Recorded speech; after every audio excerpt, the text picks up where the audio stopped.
مرزا غلام قادیانی کون تھا؟ دہلا دینے والے حقائق جانیے احمد عیسیٰ کی زبانی۔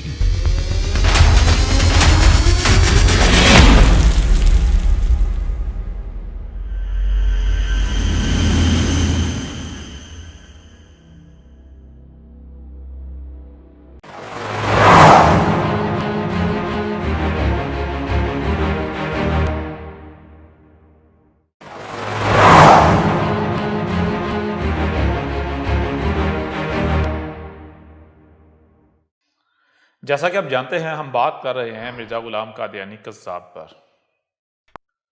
گزشتہ ایک ساتھ میں ہم مختلف پہلوں سے اسی قرآن سے جو آپ کے دونوں ہاتھوں کے درمیان ہے مرزا غلام قادیانی کذاب کی حقیقت مختلف پہلوں سے کھول کر آپ پر واضح کر چکے۔ اس کے باوجود ہم بڑھتے ہیں آگے اور اسی قرآن سے مزید اور پہلوں سے آپ پر اس کی حقیقت بالکل کھول کر واضح کرتے ہیں۔ اس وقت ہمارے سامنے ہے سورہ البقرہ۔ سورہ البقرہ کی آیت کا نمبر ہے 38۔ اس میں کہا جا رہا ہے فَإِمَّا يَأْتِيَنَّكُم مِّنِّي هُدًى فَمَن تَبِعَ هُدَايَ فَلَا خَوْفٌ عَلَيْهِمْ وَلَا هُمْ يَحْزَنُونَ۔ اور اس سے اگلی آیت ہے وَالَّذِينَ كَفَرُوا وَكَذَّبُوا بِآيَاتِنَا أُولَٰئِكَ أَصْحَابُ النَّارِ هُمْ فِيهَا خَالِدُونَ۔ اس سے جو آگے آیات ہیں ان پر بھی ہم بات کریں گے، لیکن سب سے پہلے یہ جو دو آیات آپ کے سامنے رکھی ہیں ان کو واضح کرنا بہت ضروری ہے۔ قرآن کی ان آیات میں رب العالمین یہ کہہ رہا ہے فَإِمَّا، فاپس اما، جب کبھی بھی، یعنی جب دنیا میں ایسے حالات آ جائیں کہ تمہیں ہدایت کی ضرورت ہے، تمہیں میری طرف سے رہنمائی کی ضرورت ہے، جب تم دنیا میں اس زمین پر ہدایت کے حوالے سے صرف اور صرف میرے محتاج بن جاؤ، میرے علاوہ تمہاری کوئی رہنمائی نہیں کر سکتا، تو پھر کیا ہوگا؟ یاتینکم، میں خود تمہارے پاس آؤں گا تمہاری رہنمائی کے لیے۔ کیسے آؤں گا؟ وہ اسی قرآن میں اور مختلف مقامات پر بالکل کھول کر واضح کر دیا کہ رب العالمین کا انسانوں کی رہنمائی کا طریقہ کار کیا ہے، قانون کیا ہے۔ وہ قانون یہ ہے کہ جب جب زمین پر جو ہدایت کی طلبگار ہوگی وہ ضلال مبین میں ہوگی، 100% گمراہیوں میں ہوگی، تو پھر ان میں انہی سے ایک دو ٹانگوں والا یعنی بشر جو ہے وہ ان کی ہدایت کے لیے رب کھڑا کرے گا، رب لے کر آئے گا۔ اور وہ کون ہوگا؟ وہ رب خود ہوگا، وہ رب کی زبان ہوگا۔ یوں اس کی صورت میں رب جو ہے وہ لوگوں کی، انسانوں کی رہنمائی آ کر کرے گا۔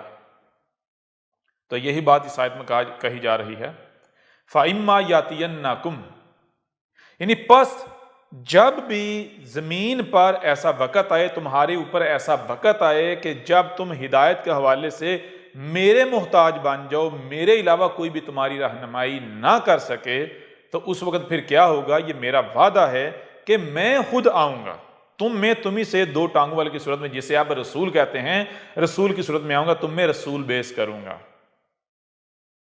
اب یہاں ایک سوال پیدا ہوتا ہے، وہ سوال یہ کہ جب رب اس وقت سامنے آئے گا جب 100% گمراہیاں ہیں، ضلال مبین ہیں، تو اس وقت پہچان کیا ہوگی؟ آخر پہچانا کیسے جائے گا کہ یہ واقعتاً رب ہے؟ تو آگے اسی کی وضاحت کر دی، پہچان بتا دی۔ منی ہدن، مجھ سے ہدایت ہوگی، میری ہدایت ہوگی، کون سی رہنمائی ہوگی؟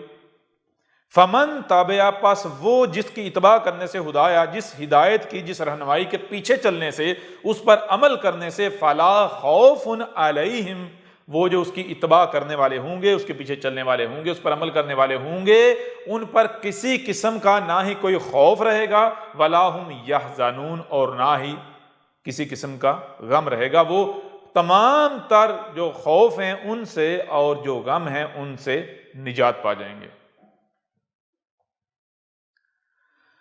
یہاں پر ایک اور بات آپ کے سامنے آ جائے گی، جیسا کہ گزشتہ ایک ساتھ میں ہم آپ کے اوپر واضح کر چکے ہیں کہ ہر شے سے اس کا جوڑا خلق کیا گیا، ہر شے سے اس کا جوڑا خلق کیا گیا۔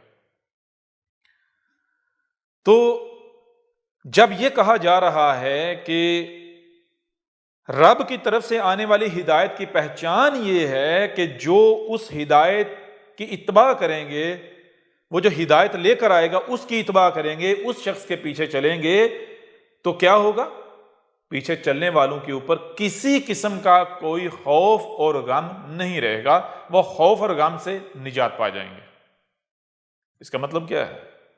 اس کا مطلب بالکل واضح ہے کہ ہدایت اس وقت آئے گی، رب کا بھیجا ہوا اس وقت آئے گا جب لوگ جو ہدایت کے طلبگار ہیں، جو یا اللہ یا رب کرنے والے ہیں، وہ طرح طرح کے خوف اور غموں کا شکار ہوں گے۔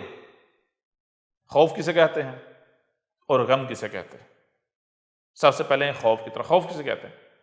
خوف ہوتا ہے کہ مستقبل میں آپ کو نقصان کا اندیشہ ہو کہ کہیں یہ نہ ہو جائے، کہیں وہ نہ ہو جائے، اگلے لمحے پتہ نہیں کیا ہو جائے، ٹھیک ہے نا، آگے آنے والے وقت میں پتہ نہیں کیا ہو جائے، کسی بھی حوالے سے کسی تکلیف، کسی پریشانی، کسی نقصان کا خطرہ لاحق ہونا۔ اور غم کہتے ہیں کہ پیچھے کچھ ایسا کیا، یعنی غلط کیا، جس کے بارے میں آپ پچھتا رہے ہیں کہ کاش میں ایسا نہ کرتا، کاش ہم یہ نہ کرتے، کاش ہم وہ نہ کرتے، کاش ہم نے ایسا نہ کیا ہوتا، کاش یہ نہ ہوا ہوتا۔ اور غم کب لاحق ہوتا ہے؟ غم جو حزن ہے وہ صرف تب لاحق ہوتا ہے، حزن تب لاحق ہوتا ہے جب کچھ غلط کام کیا جائے اور اس غلطی کی وجہ سے پھر آپ کو نقصان کا، پریشانی کا، تکلیف کا سامنا کرنا پڑے، تو آپ پچھتائیں کہ جس وجہ سے، جس غلطی سے آج مجھے اس نقصان کا، تکلیف کا سامنا ہے، کاش میں نے یہ غلطی نہ کی ہوتی۔ اب خوف جو ہے اور غم، اس سے نجات کیسے ملتی ہے؟ خوف اور غم سے نجات کیسے ملتی ہے؟ کیا زبان سے کہہ دینے سے نجات مل جاتی ہے جی ہمارے اوپر کوئی خوف نہیں، کوئی ہمیں غم نہیں؟ کیا ایسا ممکن ہے؟ نہیں، زبان سے کوئی بھی دعویٰ کر سکتا ہے۔ دیکھا جائے گا کہ کیا حقیقت بھی ایسی ہی ہے؟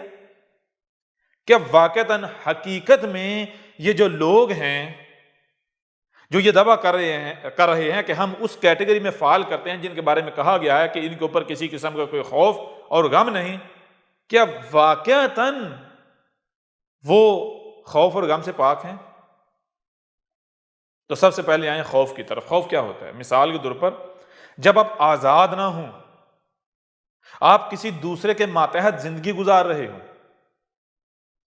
ٹھیک ہے نا، کہ پتہ نہیں وہ آپ کے ساتھ کیا کر دے، کل کو کیا کرنا پڑے، دوسروں کے بنائے ہوئے قوانین کے انڈر رہ رہے ہو، کوئی دوسری قوم آپ کے اوپر جو ہے وہ حکومت کر رہی ہو، آپ ان کی غلامی میں رہ رہے ہو، آپ آزاد نہیں ہیں۔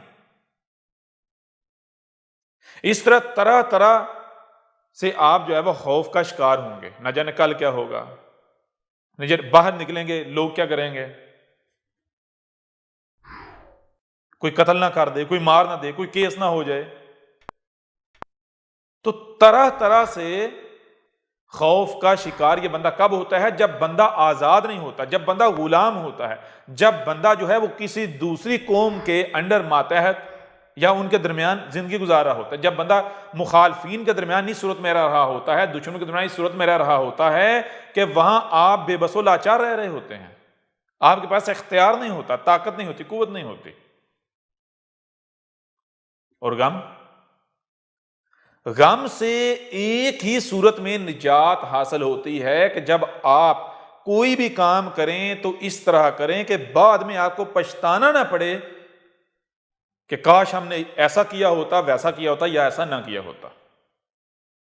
اور یہ ایک ہی صورت ممکن ہے۔ وہ صورت کیا ہے؟ وہ صورت یہ ہے کہ کوئی بھی کام جب آپ کریں، کوئی قدم اٹھائیں، تو اس کے بارے میں آپ کے پاس کمپلیٹ، مکمل علم ہو، اس علم کا آپ صحیح سے استعمال جانتے ہو۔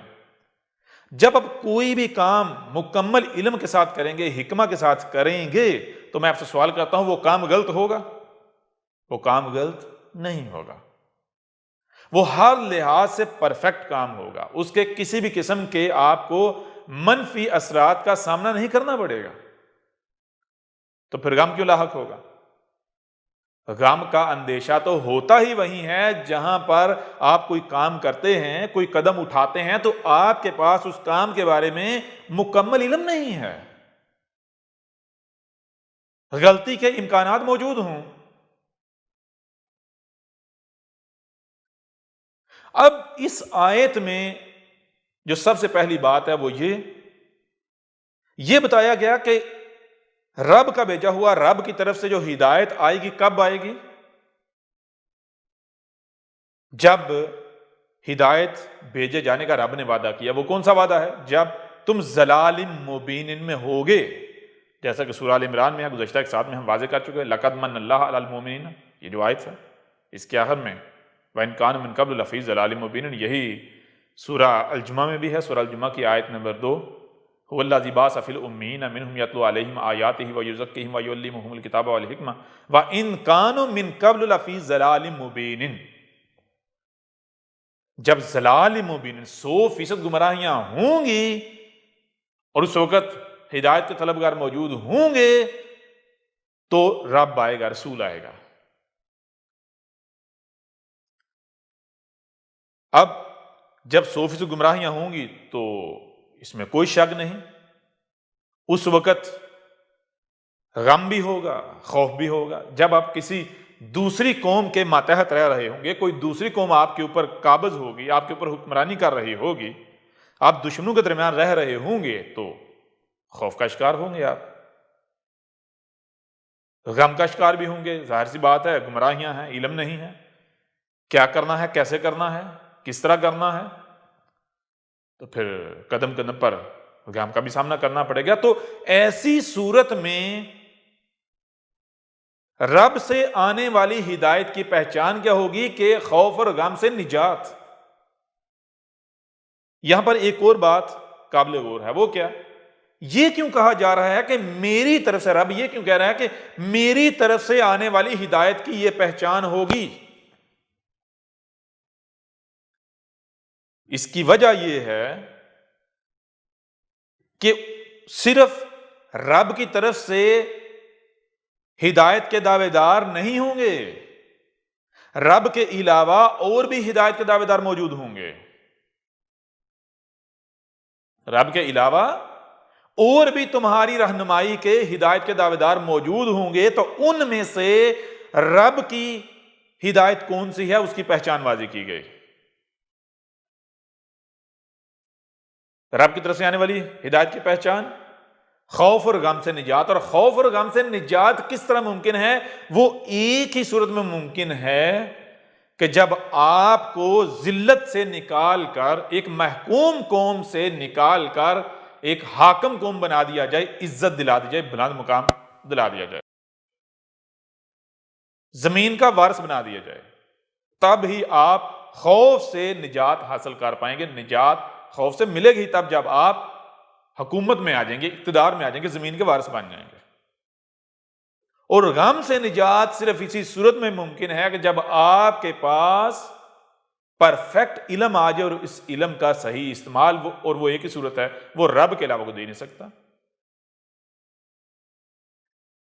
اور ذلت سے نیچے سے اٹھا کر عزت بلند مقام دلوانا، یہ بھی رسول کے علاوہ، یعنی رب کے علاوہ کو کر نہیں سکتا۔ اس کا مطلب کیا ہے؟ اس کا مطلب یہ ہے، بتایا جا رہا ہے کہ اے ہدایت کے طلبگارو، اے یا رب کرنے کے دعوے دارو، اے یا اللہ کرنے کے دعوے دارو، اے وہ جو دن رات یا اللہ کر رہے ہو، جان لو جب بھی تم ہدایت کے محتاج ہوگے، تمہیں ہدایت کی رہنمائی کی ضرورت ہوگی، تم ذلیل و رسوا ہو رہے ہوگے، تو اس وقت کیا ہوگا؟ تم ہی سے بہت سارے ایسے ہوں گے جو تمہاری رہنمائی کے، ہدایت کے دعوے دار ہوں گے۔ ان میں سے کوئی ایک بھی ایسا نہیں ہوگا جس کا یہ دعویٰ ہو کہ بھائی ہم تو شیطان کی طرف سے ہیں، نہیں۔ ان میں سے ہر ایک کا یہی دعویٰ ہوگا، یہی اعلان ہوگا کہ ہم تو تمہارے رب کی بات کر رہے ہیں، ہم تو تمہیں حق دے رہے ہیں، ہم تو حق پیش کر رہے ہیں۔ کوئی بھی یہ نہیں کہے گا کہ ہم رہنمائی کے لبادے میں رہزن ہیں، نہیں، کوئی بھی یہ نہیں کہا۔ ہر کوئی تمہارا رہنما یعنی ہمارا نمائندہ ہونے کا دعوے دار ہی نظر آئے گا. کوئی بھی یہ نہیں کہے گا کہ ہم تمہیں شیطان کی طرف لے کر جا رہے ہیں, تمہیں ہم بہکا رہے ہیں, یہ غلط طرف لے کر جا رہے ہیں. نہیں, ہر کوئی یہی دعویٰ کرے گا یہ حق ہے, یہ حق ہے, یہ حق ہے, یہ جو ہم پیش کر رہے ہیں یہ رب کی طرف سے ہے. لیکن جان لو ان میں سے حق کیا ہے, ہماری رہنمائی کون سی ہے, جس کی اتباع کرنے سے, جس کے پیچھے چلنے سے, اس کے پیچھے چلنے والے جو ہیں وہ خوف اور غم سے نجات پا جائیں. اب آگے بڑھنے سے پہلے میں آپ سے سوال کرتا ہوں, مرزا غلام قادیانی آیا, اس نے کیا دعویٰ کیا کہ اے لوگوں میں تو رب کا بھیجا ہوا ہوں, تمہارے رب کا بھیجا ہوا ہوں, یہ ہے وہ ہدایت جو تمہارے رب کی طرف سے ہے. آگے نہیں بڑھتے, میں یہاں تک آپ سے سوال کرتا ہوں کہ مرزا غلام قادیانی جس قوم کی طرف آیا, جس قوم کی طرف آنے کا دعوے دار تھا, کیا وہ قوم ذلت میں پڑی ہوئی تھی, ذلت کا شکار تھی, خوف اور غم کا شکار تھی؟ تو اس میں کوئی شک نہیں, وہ قوم ذلت کا شکار تھی. ان کے اوپر ایک دوسری قوم جو ہے وہ انگریز جو ہے وہ حکومت کر رہے تھے, دشمنوں کے درمیان وہ قوم رہ رہی تھی, اس میں بھی کوئی شک نہیں. خود کو مسلمان کہلوانے والے ہندوؤں کو, عیسائیوں کو اپنا دشمن گردانتے ہیں تو ان کے درمیان رہ رہے تھے. تو مرزا غلام قادیانی کے آنے سے جنہوں نے اس کی اطاعت و اتباع کی, جو اس کے پیچھے چلے, جنہوں نے اس کو مسیح موعود تسلیم کر لیا, کیا وہ ذلت سے نکلے؟ ان کو خوف اور غم سے نجات ملی؟ اگر تو مل گئی, وہ ذلت سے نکل گئے, تو وہ سچا تھا, وہ واقعتاً رب کا بھیجا ہوا تھا. اور اگر وہ ذلت اور رسوائی سے نہیں نکلے, وہ خوف اور غم سے نجات نہیں پائے, تو پھر مرزا غلام قادیانی سچا نہیں بلکہ کذاب, مکار اور فراڈیہ ثابت ہو جاتا ہے. فیصلہ آپ کے اپنے ہاتھ میں ہے اور بات کو سمجھنا بھی آپ کو مشکل نہیں ہے. ایک طرف قرآن ہے, دوسری طرف مرزا غلام قادیانی ہے. مرزا غلام قادیانی آ کر کہتا ہے میں مسیح موعود ہوں, یعنی وہی مسیح جس کا تم سے وعدہ کیا جاتا رہا 14 صدیاں تک, 13 صدیاں تک. وہ آ کر کہتا ہے میں وہی ہوں, میں رب کا بھیجا ہوا ہوں. اب سوال یہ پیدا ہوتا ہے کہ اگر وہ واقعتاً رب کا بھیجا ہوا تھا, تو کیا رب کو یہ ثابت نہیں کرنا چاہیے تھا کہ یہ واقعتاً میرا بھیجا ہوا ہے؟ کیوں؟ کیونکہ رب یہ کہہ رہا ہے کہ جو میرا بھیجا ہوا ہوگا اس کی اطاعت و اتباع کرنے والوں کو میں خوف اور غم سے نجات دلاؤں گا, یہ میرا وعدہ ہے. کیا مرزا غلام قادیانی کی اطاعت و اتباع نہیں کی گئی؟ اور خود اپنی کتابوں میں لکھتا ہے,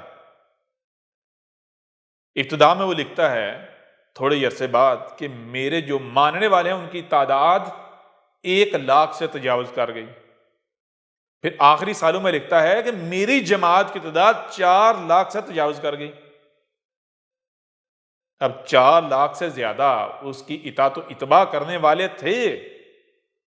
اب وہ اگر واقعتاً رب کا بھیجا ہوا تھا تو رب کو تو ان کو خوف اور غم سے نجات دلانا چاہیے تھی. اگر رب ایسا نہیں کرتا تو پھر قرآن جھوٹا ثابت ہو جاتا ہے, رب اپنے وعدے کا جھوٹا ثابت ہو جاتا ہے کہ رب ایک وعدہ کرتا ہے پورا نہیں کرتا. کیوں پورا نہیں کرتا؟ ظاہر سی بات ہے, اگر کوئی وعدہ کرتا ہے, سوال یہ پیدا تو وعدہ کیوں کرے گا؟ اگر کوئی بھی شخص کسی سے وعدہ کرتا ہے, وعدہ کیوں کرے گا؟ کیا اس لیے کرے گا وہ پورا نہیں کر سکتا؟ وعدہ اسی چیز کا کیا جاتا ہے جو آپ پورا کر سکتے ہیں.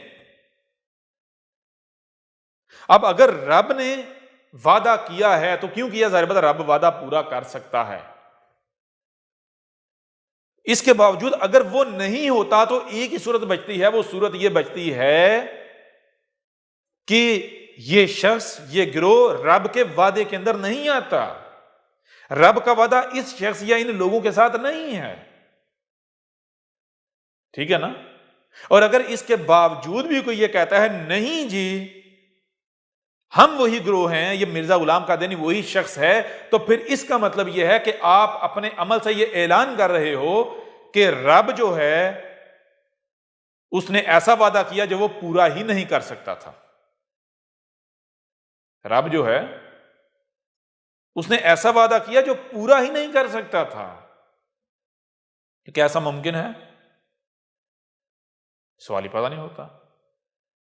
یوں آپ کے اوپر یہ بات بالکل کھل کر واضح ہو جاتی ہے کہ ایک طرف مرزا غلام قادیانی ہے اور دوسری طرف القرآن رب العالمین۔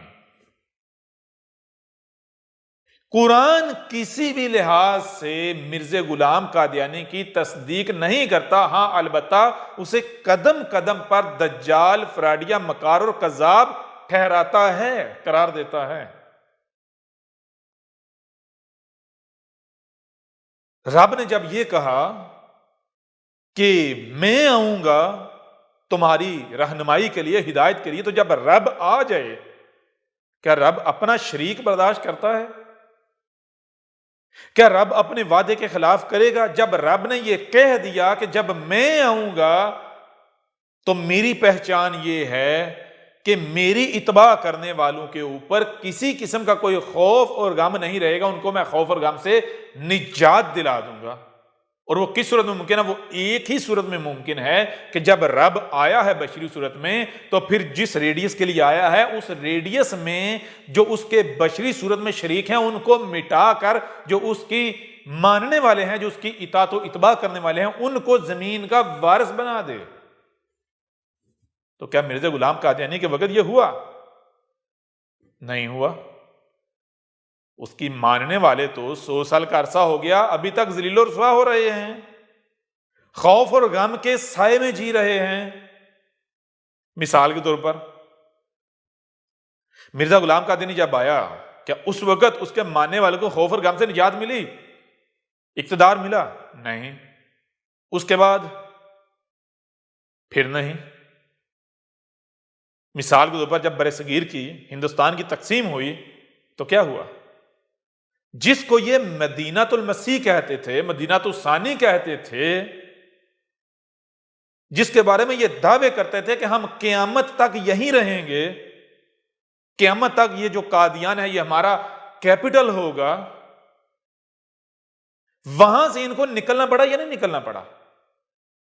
اپنی جانیں بچا کر،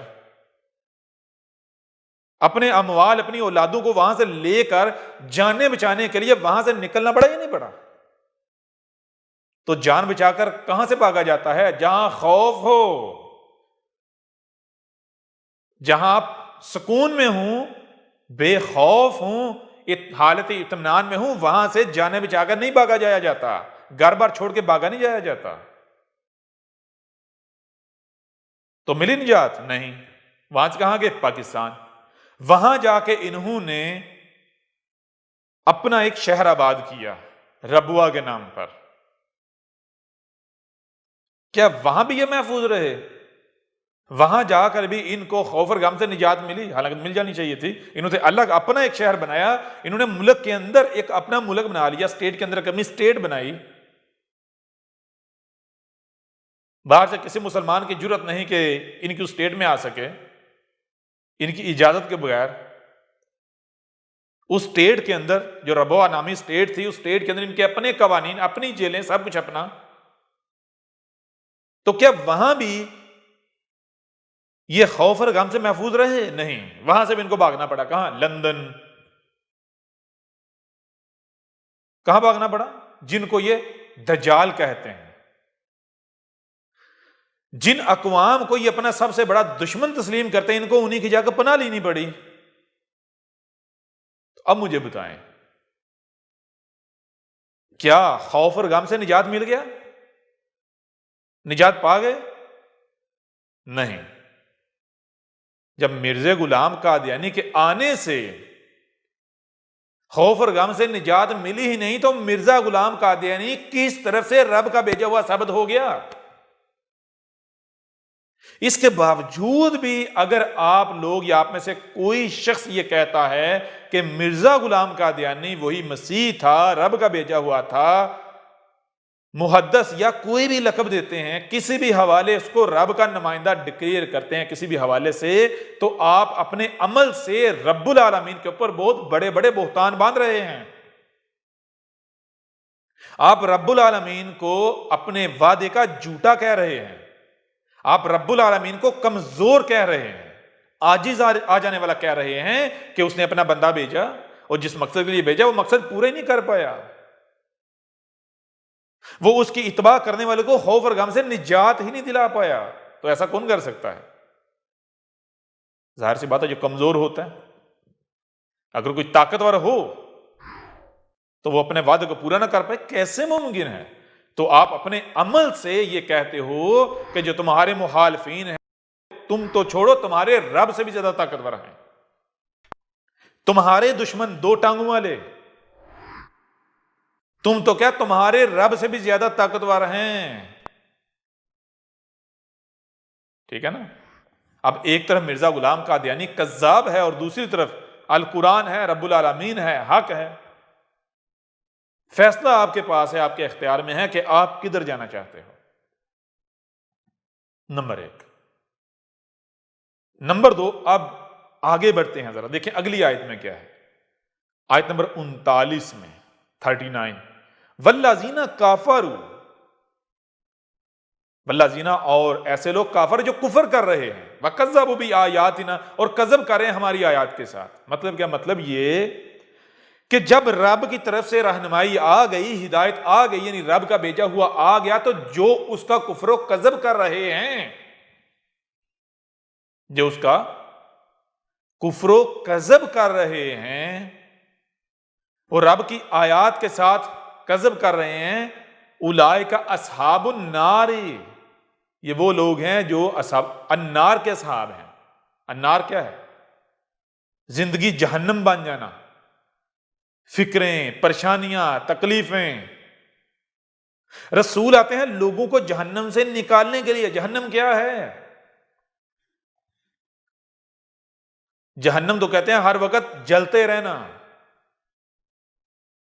پریشانیاں، مصیبتیں، تکلیفیں، غم، فکریں، سکون ہی نہیں ہے۔ اور جنت، جنت تو سکون کا نام ہے، آزادی کا نام ہے۔ ہم فیہا خالدون، تو کہا یہ اس وقت تک اسی حالت میں رہیں گے جب تک کہ یہ رجوع نہیں کر لیتے، رب کا جو بھیجا ہوا ہے اس کی چھتری تل نہیں آ جاتے۔ تو اب میں آپ سے سوال کرتا ہوں، ایک طرف آپ رکھیں ان لوگوں کو جو مرزا غلام قادیانی کو ماننے والے ہیں، اس کی جماعت، اس کے گروہ کو، اور دوسری طرف آپ رکھیں ان لوگوں کو جن کے بارے میں آپ کا یہ دعویٰ ہے کہ وہ مرزا غلام قادیانی کا کفر و کذب کرنے والے ہیں، کہ مرزا غلام قادیانی سچا تھا، رب کا بھیجا ہوا تھا، اس کی لائی ہوئی جو ہدایت تھی وہی تھی، جو رب کی طرف تھی وہ حق تھا۔ تو جو اس کے کفر و کذب کرنے والے ہیں ان کو رکھیں ایک سائڈ پر، تو ذرا موازنہ کریں، ذلیل کون ہو رہا ہے، جہنم کا شکار کون ہے، ادھر سے ادھر بھاگ رہا ہے، کوئی سکون نہیں، ہر وقت خوف غم کا شکار، وہ کون ہے جن کو تم مسلمان کہتے ہو؟ مسلمان چھوڑو، مرزا غلام قادیانی کا تو دعویٰ تھا کہ میں پوری دنیا کے لوگوں کے لیے بھیجا گیا ہوں، پوری دنیا کی اقوام کے لیے بھیجا گیا ہوں، تو دنیا کی جو بھی قوم اس کا انکار کرے گی، اسے نہیں مانے گی، تو اس کے ساتھ وہی کیا جائے گا جو رب اپنے رسول کا کفر کذب کرنے والے کے ساتھ کرتا ہے۔ تو ایک طرف رکھو مرزا غلام قادیانی کی ماننے والوں کو، اور دوسری طرف دنیا کی باقی تمام کی تمام اقوام کو، جن میں یورپ بھی آتا ہے، امریکہ بھی آتا ہے، آسٹریلیا بھی آتا ہے، نیوزی لینڈ بھی آتا ہے، یعنی سارا کا سارا ویسٹ بھی آتا ہے، ایسٹ بھی آتا ہے، دنیا آتی ہے۔ دونوں کے ذرا اپنے آپس میں موازنہ کرو، تو کون ہے جو ذلیل و رسوا ہو رہا ہے، جو جہنم کی سی زندگی گزار رہا ہے؟ تو حیران کن طور پر بڑی مزے کی بات ہے، دنیا کی باقی جتنی اقوام ہیں ہر قوم کے پاس زمین ہے، اقتدار ہے، اپنی حکومتیں ہیں، جتنے مسلمان ممالک ہیں، جیسے بھی ہیں، جو بھی ہیں، لیکن یہ جو امت مرزیہ ہے، جو مرزا غلام قادیانی کذاب کی امت ہے، قوم ہے، مرزا غلام قادیانی کے بنائے جانے والے گٹر کے کیڑے ہیں، یہ جو گٹر ہے یہ ذلت کا شکار ہے، ان کے پاس زمین کا کوئی ایک ٹکڑا بھی نہیں ہے، یہ ذلیل و رسوا ہو رہے ہیں۔ بڑی عجیب بات ہے، کیا رب ایسا ہے کہ جو وہ وعدہ کرتا ہے اس کے 180 ڈگری الٹ کرے؟ وعدہ تو جنت کا کیا، دے کیا رہا ہے جہنم۔ وعدہ خوف اور غم سے نجات کا کیا اور دے کیا رہا ہے جو ماننے والے ہیں۔ پہلے پھر وہ بچے ہوئے تھے، پہلے وہ خود کو مسلمان کہلوانے والے تھے، ان کے پاس پھر بھی زمین، ان کی اپنی حکومتیں ہیں، پہلے پھر وہ خوف اور غم سے کسی حد تک بچے ہوئے تھے، لیکن اس کو مان کر تو وہ بالکل ہی لاوارث ہو گئے، ان کے سروں سے چھتیں چھن گئیں، چھت چھن گئی، پاؤں تلے زمین چھل گئی، نہ ہی سر پر چھت رہی نہ ہی پاؤں تلے زمین۔ بڑی عجیب بات ہے،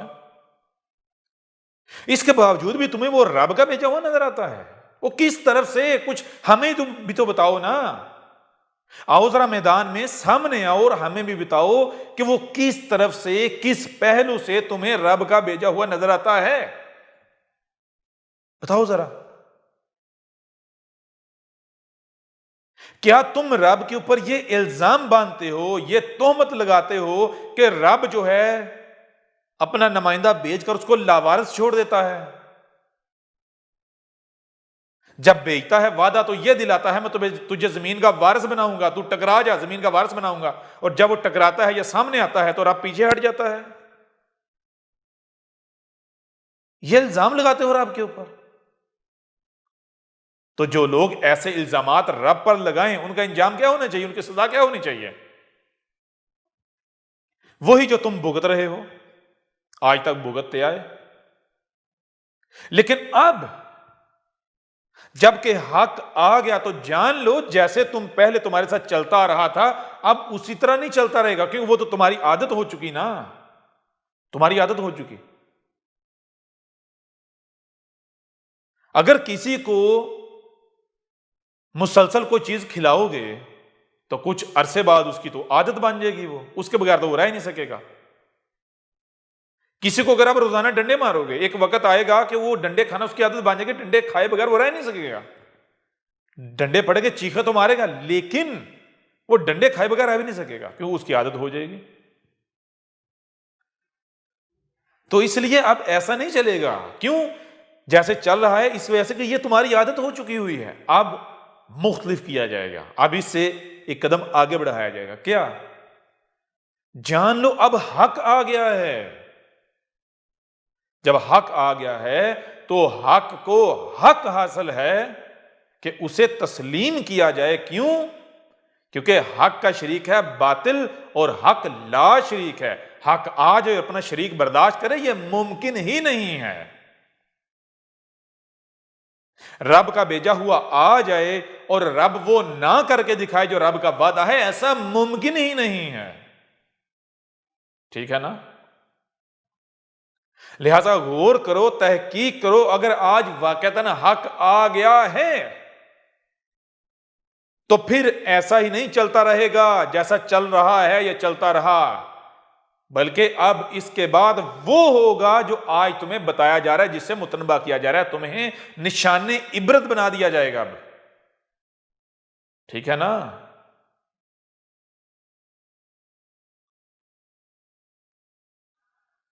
مرزا غلام قادیانی نے آ کر کہا کہ میں رب کا بھیجا ہوا ہوں، تو کس بنیاد پر مان لیا جائے گا؟ کیا اس بنیاد پر کہ اس نے آ کر کہا؟ نہیں، بات کس کی ماننی ہے؟ بات رب کی ماننی ہے، بات ماننی ہے خالق و مالک کی۔ تو خالق و مالک کون ہے؟ سب سے پہلے اسے پہچانو۔ اگر تو وہ کہتا ہے کہ ہاں بھائی مرزا میرا بھیجا ہوا تھا، مرزا کو مانو، تو پھر کوئی ٹھیک ہے، اسے ماننا چاہیے۔ تو یہ تو تم اعلان یا دعویٰ کر ہی نہیں سکتے کہ ہمیں رب نے کہا ہے. کیوں؟ تمہیں تو رب کا علم ہی نہیں ہے. یا کہیں سے جس کو تم اللہ اللہ کہتے ہو وہ تمہارے سامنے آیا، اس نے سامنے آ کر کہا کہ یہ میرا بھیجا ہوا ہے. یہ بھی تم دعویٰ نہیں کر سکتے. اگر دعویٰ کرو اپنی اس بات کو سچا ثابت ہی نہیں کر سکتے تو پیچھے کیا صورت بچتی ہے؟ یہ تو کہتے ہو نا کہ ہمارا خالق رب ہے. یہ تو مانتے ہو نا کہ جو ہمارا خالق ہے، یہ آنکھیں، یہ کان، یہ عقل جو ہے اسی نے دی ہے. ٹھیک ہے نا؟ جب تمہیں سننے، دیکھنے اور سمجھنے کی صلاحیت رب نے دی ہے تو کیوں دی ہے؟ غور تو کرو. یہ صلاحیتیں کیا ہیں؟ ان صلاحیتوں سے تم صحیح اور غلط کی پہچان کر سکتے ہو. یہ صلاحیتیں تمہیں اسی لیے دی گئیں کہ جان لو تاکہ تم یہ فرق کر سکو کہ تمہارے خالق کی بات کون سی ہے اور خالق کے نام پر جو فراڈیے ہیں ان کی بات کون سی ہے. تم حق و باطل میں فرق کر سکو. لہذا آج عقل کا استعمال کرو، غور و فکر کرو، تحقیق کرو. جب تم تحقیق کرو گے تو یہ گارنٹی ہے تمہارے سامنے وہی آئے گا جو طے شدہ ہے، جو حق ہے. تحقیق کرو، پھر دیکھو کیا مرزا غلام قادیانی سچا ثابت ہوتا ہے یا پھر کذاب.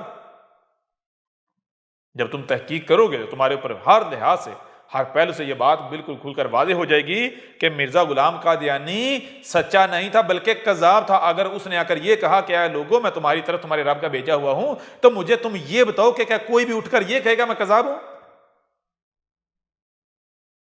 کیا کوئی، چلو ٹھیک ہے مان لو جس کو تم کذاب تم مانتے ہو، کیا کذاب اٹھ کر یہ اپنی زبان سے یہ کہے گا میں کذاب ہوں؟ کیا جھوٹا اپنی زبان سے کہے گا میں جھوٹا ہوں؟ تم بازار میں جاتے ہو، اب بازار میں جو لوگ جعلی مال بیچتے ہیں، کیا وہ اپنی زبان سے یہ کہتے ہیں کہ یہ ہمارا مال جعلی ہے؟ نہیں، بلکہ زبان سے ان کا دعویٰ یہ ہوتا ہے کہ ہمارا مال اصلی ہے. نہ صرف یہ دعویٰ ہوتا ہے بلکہ ان کا دعویٰ یہ ہوتا ہے باقی کسی کے پاس نہیں، صرف ہمارے پاس اصلی ہے. پتہ کیسے چلے گا وہ سچ بول رہے ہیں؟ پتہ تب چلے گا جب آپ تحقیق کا کہو گے نا کہ بھائی میں آپ کے مال کو پرکھنا چاہتا ہوں، دیکھنا چاہتا ہوں، پرکھنا چاہتا ہوں، تحقیق کرنا چاہتا ہوں، تو وہاں پر آپ کا ہاتھ روک دیں گے، کہیں گے نہیں تحقیق نہیں کرنی. تحقیق سے کون گھبراتا ہے؟ تحقیق سے کون ڈرتا ہے؟ تحقیق سے وہی گھبراتا ہے، وہی ڈرتا ہے جس کے اندر چور ہوتا ہے، جو باطل ہوتا ہے، جو غلط ہوتا ہے، کیونکہ اسے پتہ ہے وہ کانپ رہا ہے، اس کی ٹانگیں کانپ رہی، اس کو پتہ ہے تحقیق کرنے کی دیر ہے اس کا دجل کھل جانا. کیا حق تحقیق سے روکے گا؟ نہیں. جب آپ کو سننے کے لیے کان، دیکھنے کے لیے آنکھیں، جو سنائی اور دکھائی دیتا ہے اسے سمجھنے کی جو صلاحیت ہے وہ دی ہی اسی لیے ہے کہ تاکہ حق کو پہچانا جا سکے، حق و باطل میں فرق کیا جا سکے. تو پھر حق کیوں روکے گا تحقیق سے؟ اور تمہیں یہ صلاحیتیں دی ہی اس لیے ہیں تاکہ تم حق کو پہچانو.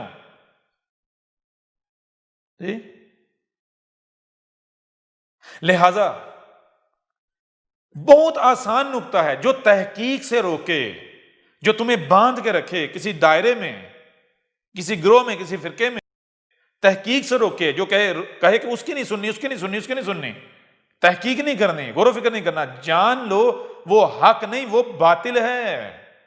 حق ہو اور وہ تحقیق سے روکے، کیسے ممکن ہے؟ اور روکے گا تو وہی جس کو خطرہ ہے. کیا حق کو کوئی خطرہ ہے؟ سوال ہی پتہ نہیں ہوتا. لہذا تحقیق کرو، تمہارے اوپر ہر پہلو سے، ہر لحاظ سے یہ بات بالکل کھل کر واضح ہو جائے گی کہ مرزا غلام قادیانی بہت بڑا کذاب تھا، مکار تھا، فراڈیا تھا. یہ قادیانیت کے نام پر، مرزیت کے نام پر، احمدیت کے نام پر اس نے دنیا کا غلیظ ترین گٹر قائم کیا، گٹر بنایا، گٹر کی تعمیر کی. اور تم ہو کہ تمہیں اس گٹر کے کیڑے ہونے پر فخر ہے. بڑی عجیب بات ہے.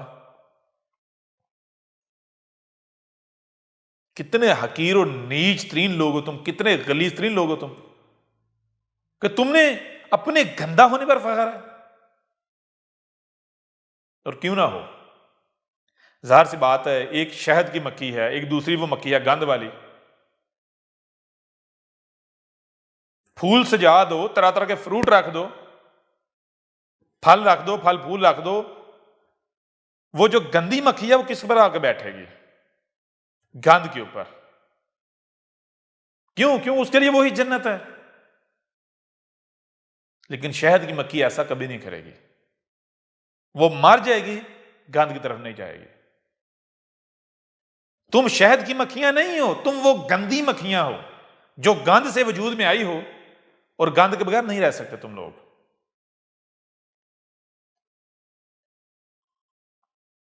بہرحال ایک طرف قرآن ہے، آپ کے اوپر یہ بات بالکل کھول کر واضح کر دی. سورہ البقرہ ہے، اٹھاؤ اس قرآن کو کھولو. فَإِمَّا يَأْتِيَنَّكُم مِّنِّي هُدًى فَمَن تَبِعَ هُدَايَ فَلَا خَوْفٌ عَلَيْهِمْ وَلَا هُمْ يَحْزَنُونَ وَالَّذِينَ كَفَرُوا وَكَذَّبُوا بِآيَاتِنَا أُولَٰئِكَ أَصْحَابُ النَّارِ هُمْ فِيهَا خَالِدُونَ. ایک طرف قرآن ہے، قرآن کیا کہہ رہا ہے؟ قرآن یہ کہہ رہا ہے، رب کہہ رہا ہے، رب العالمین یہ کہہ رہا ہے کہ جب تمہیں ہدایت کی ضرورت پیش آئے گی، جب ہمارے رسول کے بھیجنے کا وعدہ آئے گا، رسول آئے گا ہماری طرف جو ہدایت، اس کی پہچان یہ ہے کہ جو اس کی اتباع کریں گے ان کو خوف اور غم سے نجات دلا دیا جائے گا. کیسے نجات دلا دی جائے گی خوف اور غم سے؟ یہ آپ کے اوپر واضح کر دیا گیا. وہ ایک ہی صورت ہے، زمین کا وارث بنایا جائے. اور یہی بات اس قرآن میں اور پہلو سے واضح کر دی گئی. بتایا گیا کہ جو ہمارے بھیجے ہوئے کی اطاعت و اتباع کریں گے، جو المومن ہے، ہمارا وعدہ ہے ہم ان کو زمین کا وارث بنا دیں گے. جب ہم آگے بڑھیں گے اگلی ایک ساتھ میں تو ان پہلو پر بھی بات کریں گے، حقائق آپ کے سامنے رکھیں گے. لیکن اب تھوڑا آگے اگر بڑھیں تو اگلی آیت جو آیت نمبر 40 میں کیا کہا؟ اس میں کہا گیا یا بنی اسرائیل اذکروا نعمتی التی انعمت علیکم واوفوا بعہدی اوفی بعہدکم وایایا فرحبون. یہاں پر جو بات کیا کہ یا بنی اسرائیل، وہ جو بنی اسرائیل تھے ان کو بھی یہی کہا گیا تھا. کیا کہا گیا تھا؟ اذکروا، کیا ذکر کر رہے ہو، کہ یاد کر رہے ہو؟ کیا یاد کر رہے ہو؟ کہ ذرا اپنی حالتوں کو دیکھو، اپنی حالتوں، اپنی کنڈیشن، اپنی سچویشن کو دیکھو. یعنی جب بنی اسرائیل میں رسول آیا تھا، بنی اسرائیل میں موسیٰ آیا تھا، تو موسیٰ نے آ کر کہا کہ اے بنی اسرائیل، کہ دیکھو آج تم کس حالت میں ہو، ذلیل و رسوا ہو رہے ہو، آل فرعون تمہارے اوپر حکومت کر رہے ہیں، تمہاری کتوں سے بدتر ویلیو ہے، کوئی اہمیت و حیثیت نہیں، ذلیل و رسوا ہو رہے ہو. یہ جو تم ذلت کی زندگی گزار رہے ہو، فرقہ در فرقہ تقسیم ہو، آپس میں لڑ رہے ہو، ایک دوسرے کو مار رہے ہو، دوسری قومیں تمہیں انگلی پر نچا رہی ہیں، ان کے مہرے بنے ہوئے ہو، تمہارا ایک کیا تمہارے 1000 بھی قتل ہو جائیں، کسی کے اوپر کوئی، کسی کے قانون کے اوپر کوئی جوں تک نہیں رینگتی. کیا ذرا یاد کرو، ذرا ماضی میں جھانکو، کیا شروع میں تم ایسے ہی تھے؟ کہ شروع سے ایسے چلتا آ رہا ہے؟ شروع سے تمہارے حالات ایسے ہیں؟ تو پتہ چلے گا نہیں، یہ شروع سے ہم ایسے نہیں ہیں. ایک وقت تھا جب ہم دنیا کی عظیم قوم تھے، ہم زمین کے وارث تھے. یہ قوم آج جو ہمارے اوپر حاکم ہے، ہم ان کے اوپر حاکم تھے. یہ ہماری غلامی میں، ہماری حکمرانی میں، ہمارے ماتحت زندگی گزار رہی تھے. لیکن آج ذلت و رسوائی. یہ کیسے ہوا؟ یہ کیسے ہوا؟ اور جب عزت ملی تھی، بلند مقام ملا تھا، وہ کیسے ملا تھا؟ تو پتہ چلتا ہے بلند مقام رب کے بھیجے ہوئے کے ذریعے، یوسف کے ذریعے. یعنی جب آپ غور کریں گے، یہاں بنی اسرائیل کی مثال سامنے رکھی گئی کہ ایک وقت تھا جب بنی اسرائیل ذل و رسوا ہو رہے تھے، تو پھر اس کے بعد کیا ہوا؟ بنی اسرائیل کو عزت بلند مقام دیا گیا. کیسے، کب دیا گیا؟ جب تک بنی اسرائیل رب کی طرف سے آنے والی رہنمائی کا کفر و کذب کرتے رہے، تب تک ذل و رسوا ہوتے رہے. لیکن جیسے ہی رب کا بھیجا ہوا آیا، رب کی طرف سے آنے والی رہنمائی کو انہوں نے تسلیم کیا، اس کے اوپر چلے، تو نتیجہ کیا نکلا؟ ان کو زمین کا وارث بنا دیا گیا. تو یہی کہا کہ ذرا یاد کرو کہ تمہارے اوپر جو نعمت کی تھی، کیا، کون سی نعمت؟ تمہیں زمین کا وارث بنایا تھا. کیسے بنایا تھا؟ یہ جو آج تمہاری حالت ہے، شروع سے ایسے چلتی آ رہی نہیں. ایسی نہیں تھی. تو یہ چیز ہے کہ قرآن میں یہ جو آپ کے سامنے رکھا گیا ہے، یہ کیا رکھا ہے؟ یہ بنی اسرائیل کی کہانی نہیں سنائی جا رہی. موسیٰ کے بعد بھی ایک وقت آیا جب بنی اسرائیل کو پوری زمین کا وارث بنایا گیا. کس کی صورت میں؟ داؤد، اور پھر اس کے بعد اس کا بیٹا سلیمان کی صورت میں. جب بنی اسرائیل سلیمان کے جھنڈے کے نیچے متحد ہوئے، سلیمان کی رہنمائی میں چلے، تو پوری زمین کا وارث بنا دیا گیا. پوری زمین کا، زمین کا 1 انچ بھی ایسا نہیں تھا کہ جو سلیمان کی سلطنت سے باہر ہو، سلیمان کی حکومت سے، بنی اسرائیل کی حکومت سے باہر ہو. یہ کیسے ہوا تھا؟ لیکن اس سے پہلے یہ ذلیل و رسوا ہو رہے تھے. تو بتایا، ذرا غور کرو، ماضی میں جب تمہیں بلند مقام ملا، کب ملا؟ تو پتہ چلے گا، تاریخ اٹھا کر دیکھ لی جائے کہ تب بلند مقام ملا، تب عزت ملی، تب تک غم اور خوف اور غم سے نجات ملی جب رب آیا، یعنی اپنے بھیجے ہوئے کی صورت میں، جب رسول آیا اور اس کی اطاعت و اتباع کی گئی، تو بلند مقام جو ہے وہ حاصل ہوا.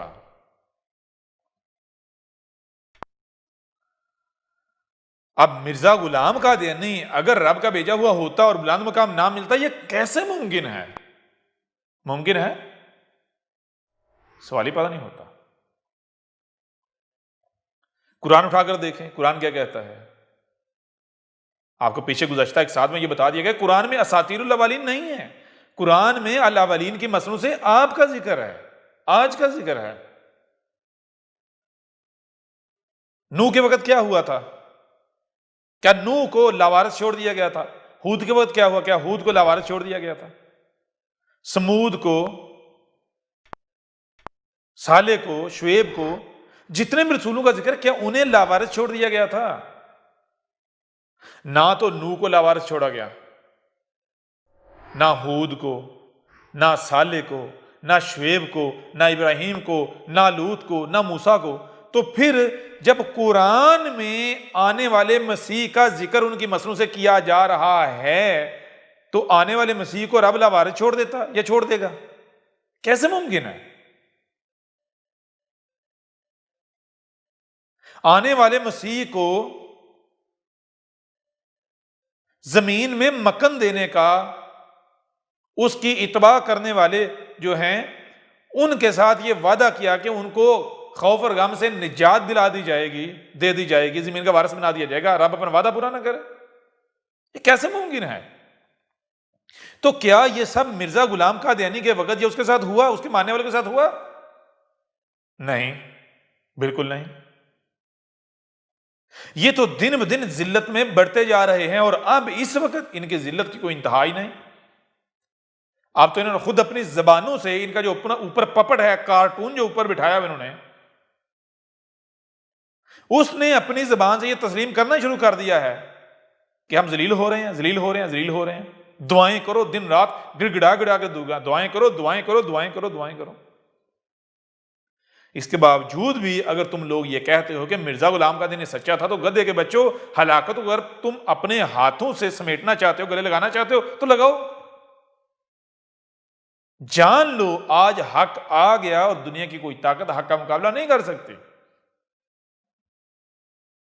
حق آ جانے کے باوجود بھی اگر تم گمراہ کے گمراہ ہی رہتے ہو، تم ذلت کو ہی اپنا مقدر بناتے ہو، تو تم سے بڑا بدبخت، بیوقوف، جاہل، گمراہ اور کوئی ہے ہی نہیں. تم سے بڑا دنیا کا غلیظ ترین گٹر کا کیڑا اور کوئی ہے ہی نہیں. ٹھیک ہے نا؟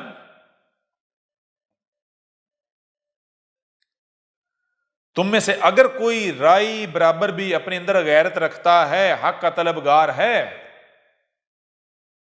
تو حق اس قدر کھول کر واضح کر دیا گیا کہ جان لو اس کے پاس ایک رائی برابر بھی کوئی عذر، کوئی بہانہ نہیں بچتا کہ اس کے اوپر حق واضح نہیں کر دیا گیا.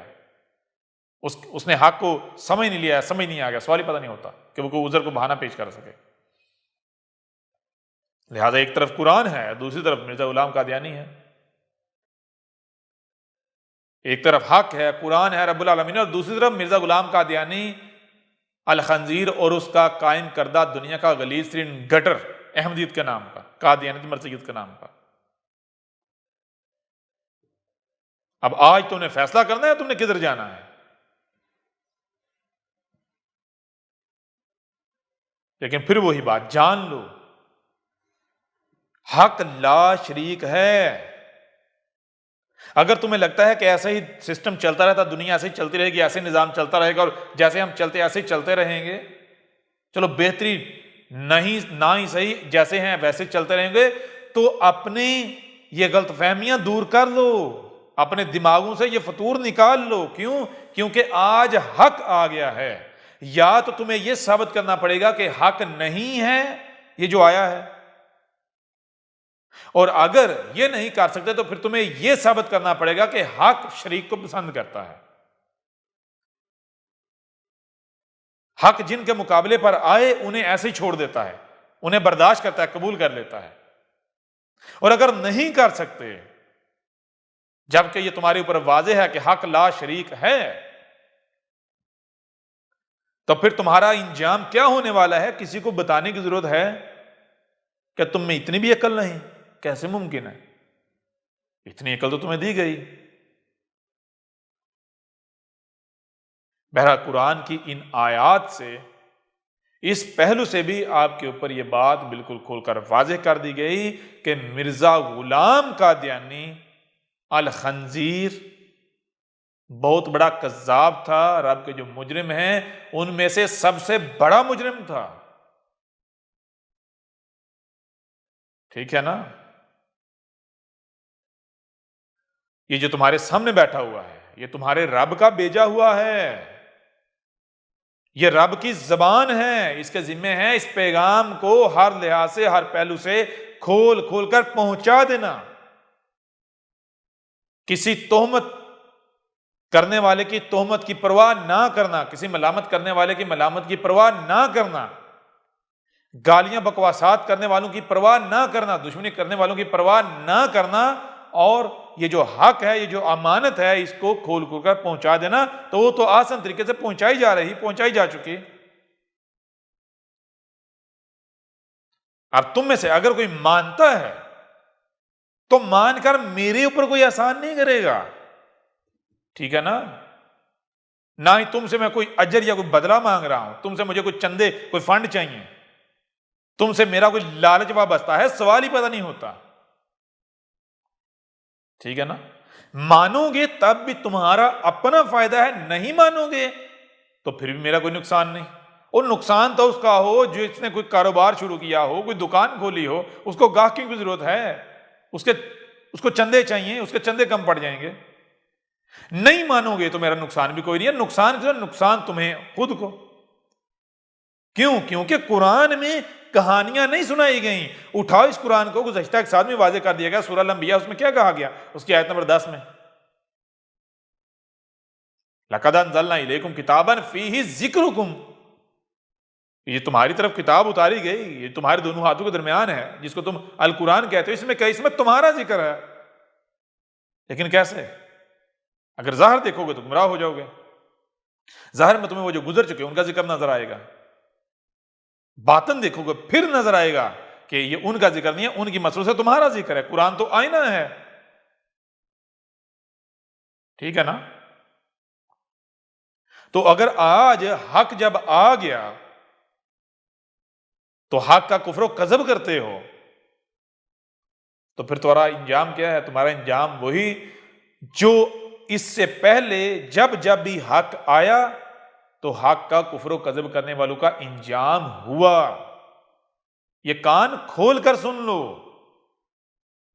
تمہیں بار بار بتایا جا رہا ہے یہ مذاق نہیں چل رہا، ٹھیک ہے؟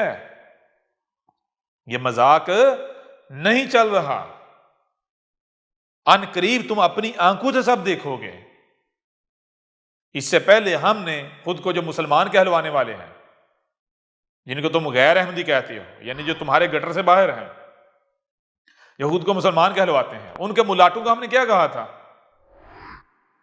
جب ہم نے 2018 میں اعلان کیا تو ان کو کہا تھا ملاٹو تم کو زندہ اس وجہ سے رکھا ہوا ہے، اس لیے رکھا ہوا ہے تاکہ جب حق آئے تو اس کی تصدیق کرنی ہے، کیوں؟ کیونکہ لوگ اندھوں کی طرح تمہارے پیچھے چلتے ہیں. اگر تم تصدیق نہیں کرو گے، اپنی ذمہ داری کو پورا نہیں کرو گے، تمہاری پھر دنیا پہ زندہ رہنے کا تمہیں کوئی حق حاصل ہے؟ کوئی ضرورت ہے تمہاری؟ نہیں. پھر کیا تمہیں مرنا پڑے گا. ایسا کرو، ہمارے چینل پر جاؤ، نبا 7 ٹی وی پر سرچ کرو، اس میں جا کر دیکھو جو ہم نے اعلان کیا 2018 میں، 8 نومبر 2018 کو جو ہم نے اعلان کیا، وہ جو ویڈیوز میں کیا کہا تھا؟ ان میں 2 ٹوک کہا تھا کہ اے ملاٹو رجوع کر لو رب کی طرف، حق کی طرف، پلٹو اپنی ذمہ داری کی طرف. کیا ذمہ داری تمہاری؟ کہ آج جب حق آیا ہے تو اس کی تصدیق کرنا، نصرت کرنا. کیوں؟ کیونکہ جو عوام ہے وہ اندھو کی طرح تمہارے پیچھے چلتی ہے. جس کو تم حق کہو گے وہ اس کو حق کہیں گے، جس کو تم غلط کہو گے، باطل کہو گے، اس کو باطل کہیں گے تمہارے پیچھے. کیوں؟ کیونکہ تم نے اپنی قوم کو، ان لوگوں کو بندر بنا دیا ہوا ہے. تم نے ان کے گلوں میں اپنے پٹے ڈالے ہوئے ہیں، یہ ادھر ہی جائیں گے تمہارے پیچھے پیچھے جدھر تم جاؤ گے. تو آج اگر تم اپنی ذمہ داری سے کفر کرتے ہو، ذمہ داری سے انکار کرتے ہو، تو پھر تمہیں زندہ رہنے کو کوئی حق حاصل ہے؟ ذرا خود غور کرو. اگر تم خود کوئی شے لے کر آتے ہو، وقت آنے پر وہ شے اس ذمہ داری کو، مقصد کو پورا ہی نہیں کرتی، مقصد کو پورا کرنے سے انکار کر دیتی ہے، تو کیا کرو گے؟ تمہیں اس کے اوپر پیار آئے گا؟ اس کو سنبھال کے رکھو گے؟ یا پھر اسے اٹھا کر کوڑے میں پھینکو گے، کباڑ میں پھینکو گے؟ تو ہم نے اس وقت ملاٹوں کو کہا تھا کہ اے ملاٹو جان لو، خود کو علماء کہلوانے والوں جان لو، اگر تم اپنی ذمہ داری ادا نہیں کرتے، ٹھیک ہے نا، تو پھر تمہیں زندہ رہنے کا کوئی حق حاصل نہیں، تمہیں مرنا ہوگا. تو آج کیا ہوا؟ کیا وہی ملاٹے خود اپنی زبانوں سے نہیں کہہ رہے، وہی مسلمان خود اپنی زبانوں سے نہیں کہہ رہے کہ 2020 غم کا سال ہے، کہ تاریخ میں ایسا واقعہ نہیں ہوا جو واقعہ 2020 میں ہوا ہے؟ کیوں؟ کیا ہوا ہے؟ کہ ملاٹوں کی کثیر تعداد مر گئی ہے دیکھتے دیکھتے. اور یہ ایک حیران کن واقعہ ہوا ہے، آج تک ایسا نہیں ہوا. خود یہ ملاٹے کہہ رہے ہیں، خود یہ مسلمان کہہ رہے ہیں. کہتا ہے ملاٹو یا تو کھل کر سامنے آؤ، دشمنی کرو.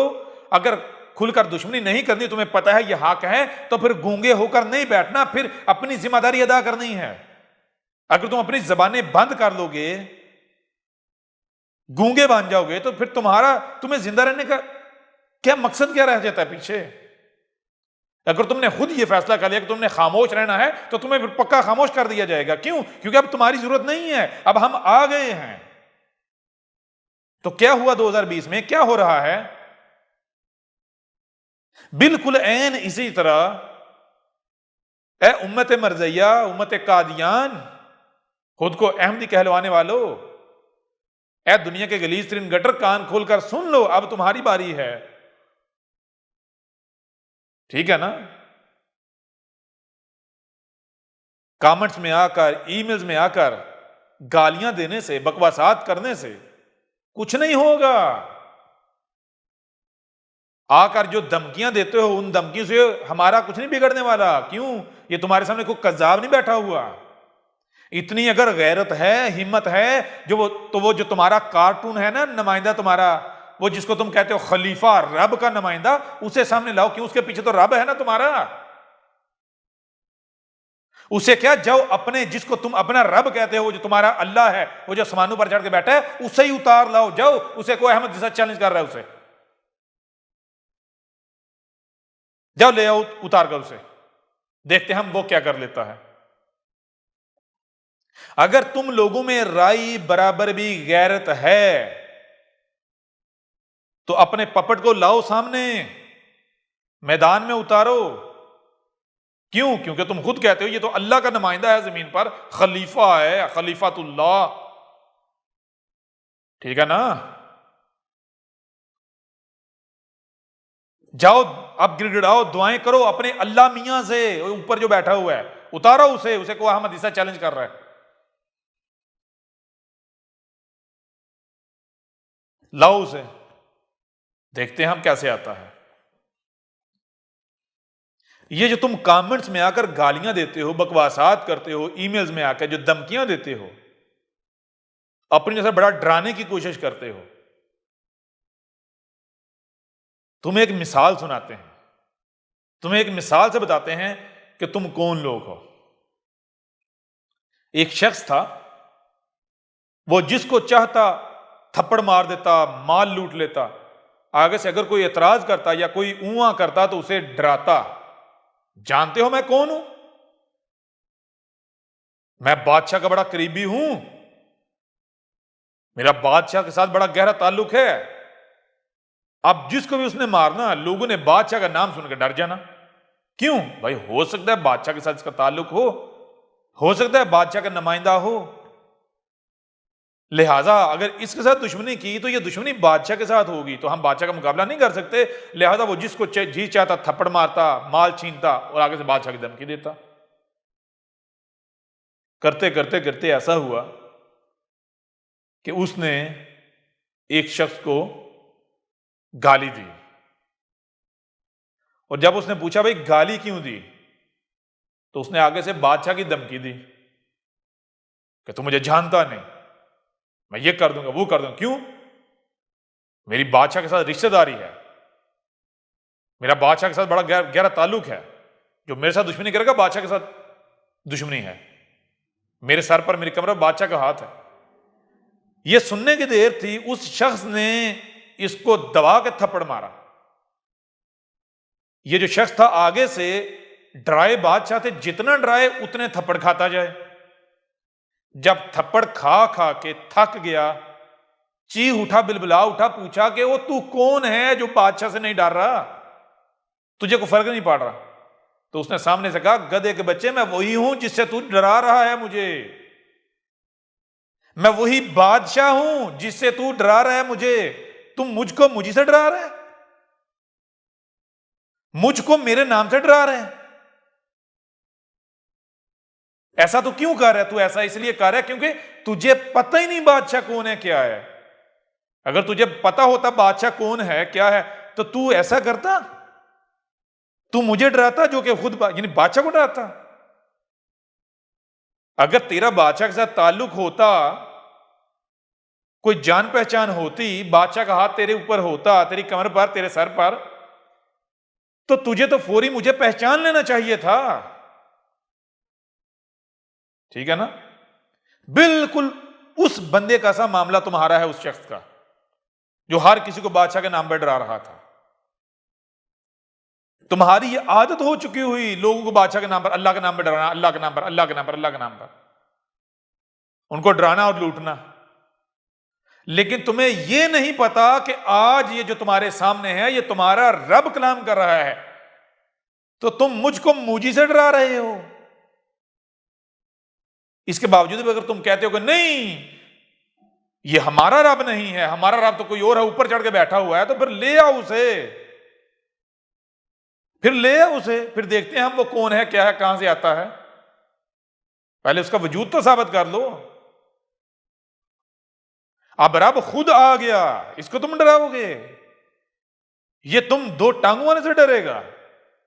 اور تمہاری اوقات کیا ہے، تمہاری حیثیت کیا ہے، گٹر کے کیڑو؟ اور تم ہو کون؟ ہو کیا تم؟ ایک طرف خود ہی کہتے ہو کہ بھائی یہ جو دوسرے فرقے ہیں یہ باطل ہیں، یہ گمراہ ہیں، یہ باطل ہیں۔ پہچان کیا ہے؟ یہ دلیل سے بات نہیں کرتے، یہ گالیاں دیتے ہیں، یہ دشمنی کرتے ہیں، اور یہی باطل کی پہچان ہے کہ باطل کے پاس دلیل نہیں ہوتی تو وہ گالی اور دشمنی پر اتر آتا ہے۔ جن کے پاس دلیل نہیں ہوتی وہ گالیاں دیتے ہیں۔ تو تم کیا کر رہے ہو احمد عیسیٰ کے مقابلے پر؟ کیا گالیاں نہیں دے رہے؟ دے رہے ہو، بکواسات نہیں کر رہے ہو۔ اس کا مطلب کیا؟ تم تو اپنے ہی فتوے کی زد میں آ جاتے ہو۔ کیوں گالیاں دے رہے ہو؟ کیوں بکواسات کر رہے ہو؟ کیوں ڈراتے ہو؟ ہاں، ظاہر ہے اب تمہارے پاس کوئی دلیل نہیں ہے۔ دلیل کہاں سے ہوگی؟ سامنے کوئی قذاب تھوڑی بیٹھا ہوا ہے، سامنے حق ہے۔ لہذا اب اگر رائی برابر بھی غیرت ہے تم میں تو جان لو اب تمہارے پاس دو ہی رستے ہیں، ہاں یا نہ، اقرار یا انکار۔ اگر تم یہ سمجھو کہ خاموشی اختیار کرنے سے تم بچ جاؤ گے تو نہیں، یہ بھی نہیں ہے، کیوں؟ اگر سامنے باطل ہے تو خاموشی اختیار کرنے سے آپ بچ سکتے ہو. کیوں؟ باطل ہے، گزر جائے گا، آپ خاموش رہو، وقت گزرے گا، پھر آپ کی دکان چلتی رہے گی. لیکن اگر سامنے حق ہے تو حق کو حق حاصل ہے، اسے مانا جائے. نہیں مانا جائے گا تو جب وقت آئے گا، ڈنڈے کا ہاتھ حرکت میں آئے گا، تو پھر سب سے پہلے وہ رگڑے جائیں گے جو خاموش رہیں گے. کیوں؟ اور یا تو کھل کر سامنے آؤ، دشمنی کرو، کھل کر دشمنی کرو، یا پھر ہاں مانو حق ہے، تسلیم کرو. درمیان کا کوئی رستہ نہیں ہے. جو درمیان میں بیٹھتے ہیں ان کو پہلے پکڑا جاتا ہے، ان کو پہلے ذبح کیا جاتا ہے. ٹھیک ہے نا؟ یہ رب کا قانون ہے. جیسے آج تم نے دیکھ لیا خود کو مسلمان کہلوانے جو ان کے جو ملاٹے ہیں، ملاٹے دو گروہوں میں تقسیم ہو گئے. ایک وہ جنہوں نے کھل کر ہمارے خلاف ہمیں گالیاں دی، بکواسات، تہمتیں ملا کر کھل کر دشمنی کی. دوسرے وہ ہیں جنہوں نے خاموشی اختیار کر لی، اور جب لوگوں نے ان سے رابطہ کیا، ان سے پوچھا، تو انہوں نے کہا جی خاموشی بہتر ہے. کیوں؟ کیونکہ مقابلہ تو اس کا کیا نہیں جا سکتا، اس میں کوئی شک نہیں، حق ہے. تصدیق نہیں کرنی یعنی کیا کرو؟ خاموش رہو. تصدیق کریں گے تو لوگ جوتے ماریں گے. اب تصدیق ہم نہیں کر نہیں سکتے، اور کفر و کذب وہ بھی نہیں کر سکتے. کیوں؟ پتہ ہے حق ہے. کفر و کذب کریں گے تو رب مارے گا، مانیں گے تو لوگ ماریں گے. تو کہاں جائیں؟ خاموشی اختیار کر لی جائے. نہ رب کی طرف جاتے ہیں نہ شریک کی طرف، درمیان میں بیٹھ جاتے ہیں. تو وہ جو درمیان میں بیٹھنے والے ملاٹے ہیں، خاموشی اختیار کرنے والے، کیا وہ بچ گئے؟ یا پھر ان کو پہلے پکڑا، پہلے رگڑا، پہلے ان کو رگڑا لگایا. یہ 2020 غم کا سال، غم کا سال چیخ رہے ہیں نا، تارے زمین کے بجھے جا رہے ہیں، گا رہے ہیں نا نظمیں. تو بالکل ایسے ہی تم میں سے پھر 4 دن کسی کو مل سکتے ہیں جو کھل کر دشمنی کر لے گا، لیکن جو خاموشی اختیار کریں گے وہ پہلے رگڑے جائیں گے. یہ ہمارا تم سے وعدہ ہے، کر کے دیکھ لو. یہی ہم نے ملاٹوں کو کہا تھا، تم رجوع نہیں کرو گے، تم بلوں سے نہیں نکلو گے، تم کھل کر نہ ہی رب کی طرف جاؤ گے نہ ہی اس کے شریک کی طرف. تم درمیان کا راستہ اختیار کرو گے تو سب سے پہلے تم مارے جاؤ گے، تم سب سے پہلے رگڑے جاؤ گے. تو کیا وہ نہیں رگڑے گے؟ بالکل وہی ہم تمہیں کہتے ہیں. ٹھیک ہے نا؟ دیکھو پھر کیا آتا ہے. بہرحال حق ہر لحاظ سے، ہر پہلو سے کھول کھول کر تمہارے اوپر واضح کیا جا چکا. ایک طرف قرآن ہے، دوسری طرف مرزا غلام قادیان ہے. ایک طرف رب العالمین ہے اور دوسری طرف مرزا غلام قادیانی الخنزیر ہے. ٹھیک ہے نا؟ ایک طرف حق ہے اور دوسری طرف باطل. اب فیصلہ تمہارے اختیار میں ہے کہ تم کیا چاہتے ہو. احمد عیسیٰ کون ہے؟ کیا آپ احمد عیسیٰ کو جانتے ہیں؟ احمد عیسیٰ وہ ہے جس نے ان باتوں پر سے پردہ اٹھایا ہے جس پر آج ہر کوئی اختلاف کر رہا ہے. حق اور باطل کی پہچان اب انتہائی آسان. آج ہی الکتاب کو ڈاؤن لوڈ کریں. مزید ویڈیوز کے لیے احمد عیسیٰ کے یوٹیوب چینل کو وزٹ کریں اور چینل کو سبسکرائب کرنا مت بھولیے گا.